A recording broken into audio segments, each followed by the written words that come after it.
Hello and welcome to APUSH. For Lesson 2 of Unit 6, we're going to be trying to dive into the ever fascinating politics of the Gilded Age. So, my challenge here is not to get too tied up in telling you amazing stories about Grover Cleveland and instead sticking to these objectives. So, wish me luck as I dive into something that I find far more interesting than anyone else does.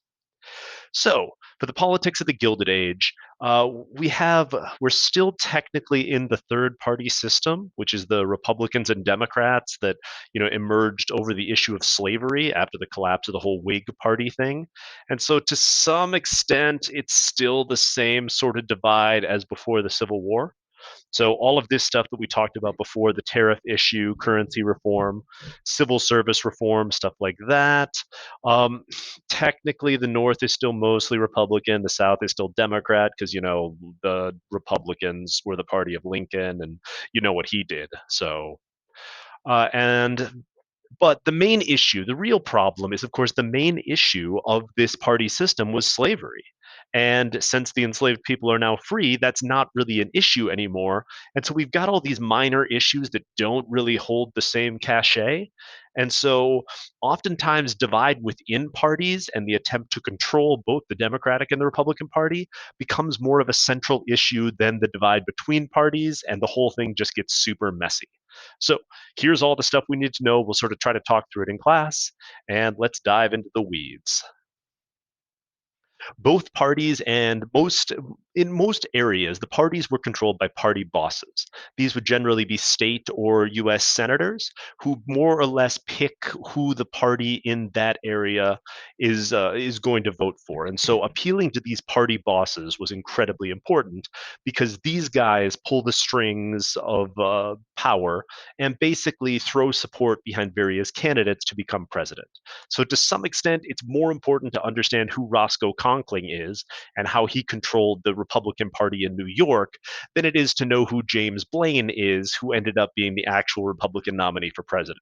And so the presidential candidates themselves end up being kind of interchangeable figureheads, with the strings being pulled from behind with these powerful party bosses like Roscoe Conkling and others. And so we'll get into some of those details as we move forward. The other issue, of course, is big business is going to get involved in this. We haven't really gotten into Rockefeller and Carnegie yet, but just know that this is the era when we start really ending the spoils system, and the end result of that is money, as opposed to funding their candidacies from a lot of small donors. It ends up being massive funding from really big donors, and so monopolists are going to get involved in politics, and this is also going to factor into the complexity of this whole equation. And industrialists even become party bosses. Like, for example, this is Mark Hanna of Ohio. He was the party chair of the Republican Party in the very last half of the 19th century. And you can tell he's an industrialist because he's wearing a suit made of money and has his feet up on bags of money. And yeah, these political cartoons aren't super subtle, but money was an important factor in Gilded Age politics, just like it is today. So, in the end, both parties claimed that the other side was corrupt and they were the party of reform. And so there was these divides both within parties, as factions within the party accused other factions of being corrupt, and both parties accused the other side of being corrupt, despite the fact that, as we know from the election of 1876, both parties were pretty ridiculously corrupt. And so what does all that mean? Well, you get Ulysses S. Grant, who had a massively corrupt administration, and he's not going to be nominated for a third term due to that corruption, but instead they're going to choose James Garfield, who was ostensibly more of a reformer, but in reality, there wasn't isn't going to be a huge difference as far as the amounts of corruption that we're seeing. The other the other important and central issue is the whole idea of the Civil War. Republicans are going to dominate, at least at the national level, through something called waving the bloody shirt. This is basically reminding everyone, at least in the North, where the vast majority of the population lives, that the Democrats are the party of secession and the party of the Civil War. And so, by emphasizing the Democrats' connections to the Confederacy, they keep most of the northern states voting Republican, ensuring that at least on the national level, there's only going to be one Democratic candidate elected between the Civil War and between the election of Woodrow Wilson in 1912. So Republicans dominate at the national level because, in general, Democrats are weighed down by the whole Civil War thing. You can see here, this is Seymour, I believe, who's being weighed down by succession sympathy as part of the Democratic Party here. So, and in the election of 1800, of course, this was 1880, of course, this is a central issue. Not a huge difference in the popular vote, but the electoral vote gives the win to James Garfield. And you could clearly see 1880 looks very, very similar to 1860, really demonstrating how little has changed in the years after the Civil War. So James Garfield becomes president, and he's fine for the short amount of time that he's president. He passes a bill to modernize the U.S. Navy, which is falling significantly behind or hasn't improved to the degree that the British Navy has, as we see in this awesome political cartoon here. So we're going to start building a modern navy of industrial battleships. This famous Whitesides fleet is going to play a relatively large role in American foreign policy going forward. So Navy is going to become much more modern, and it's going to be a blue water Navy where we can more effectively project power. But we're not going to really start seeing that for at least another, 20-ish years. And then James Garfield's term gets cut tragically short. He is assassinated by a guy named Charles Guiteau, who wanted to be the ambassador to France. And he wrote a very nice letter to James Garfield, encouraging him to appoint him the ambassador to France. And James Garfield rudely did not make Guiteau the ambassador to France. So Guiteau walked up behind Garfield in a train station and shot him in the back. The bullet lodged somewhere in his abdomen, and doctors couldn't find it. And so they were digging around in the wound with unwashed hands, and James Garfield kept getting worse for some reason, which is just shocking to me how that didn't work. They even brought in Alexander Graham Bell to use a rudimentary metal detector to try to detect the bullet. But unfortunately for James Garfield, he was laying on a bed with metal springs, which then made the doctors dig in a bunch of other places, and he died horribly of infection, which again, shocker. So James Garfield's dead, which gives us Chester A. Arthur. Chester A. Arthur is one of the more interesting American presidents. The coolest piece of information I ever found about him is apparently, as it says here, he owned 80 pairs of pants, which he liked to change several times a day. So he might be our sharpest dressing president. So that's super cool. Beyond that, he represented more or less like he was more or less a puppet of Roscoe Conkling, who we see here. And so Arthur is going to spend most of his presidency changing into different pairs of pants. And Roscoe Conkling and his wing of the Republican Party, known as the Stalwarts, are going to run the country more or less. The main act passed during Arthur's term is what's known as the Pendleton Civil Service Act. It was an attempt to reform the spoils system so future presidents don't get shot in the back by people who want to be ambassadors to France. The goal was to set up a system of competitive examinations in order to choose the various fitness of a candidate and thus eliminate sort of the pressure to simply appoint political donors. It did lead to some degree better governance in that obviously the candidates now have to be somewhat competent. But of course, there's lots of corruption in the exams themselves. And in the end, eliminating the spoils system led to industrialists giving large amounts of money to candidates.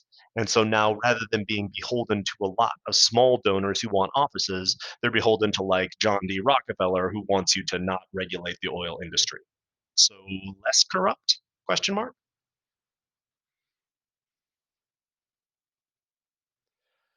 As far as the actual government of the Gilded Age, it was somewhat expanding, although not quickly enough to deal with a lot of the issues that a larger industrial society is going to create.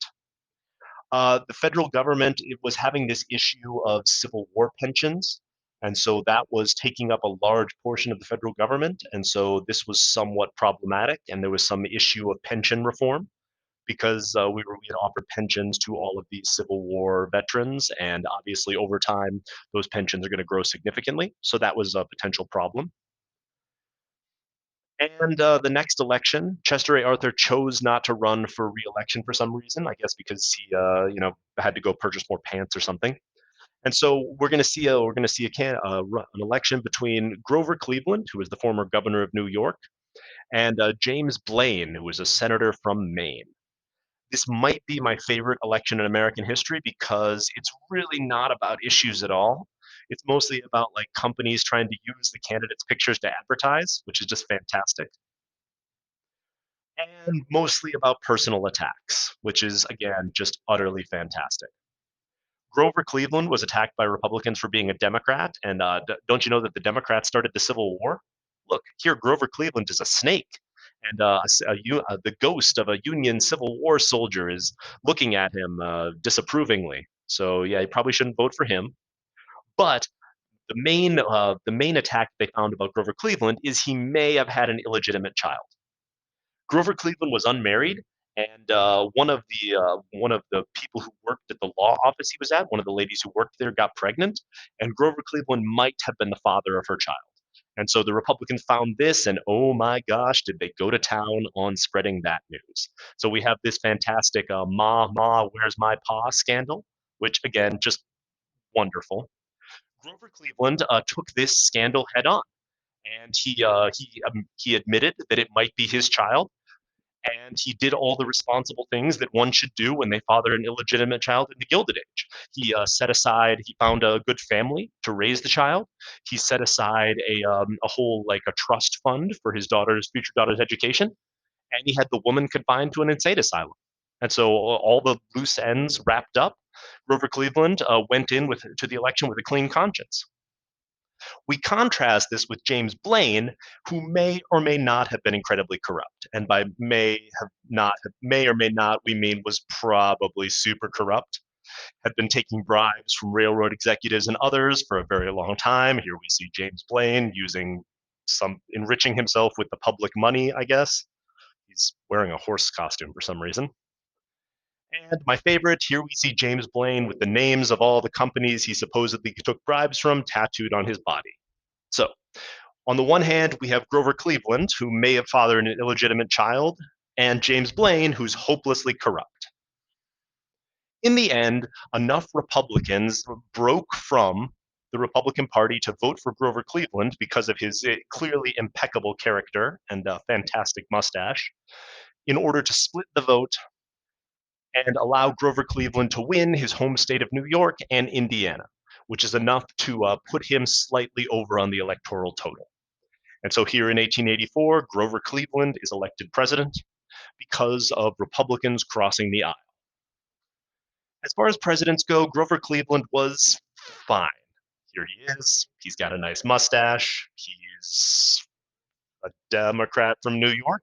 He got married immediately after to a woman who he was the legal guardian of and who was the daughter of one of his close friends. So that's not creepy at all.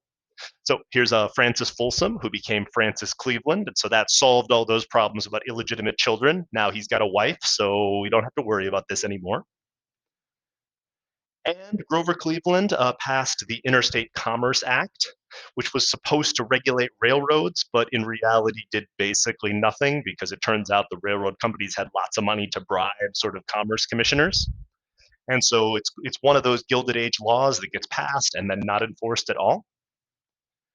And in the end, Grover Cleveland's administration was known for again not enforcing these laws and being relatively friendly to big business.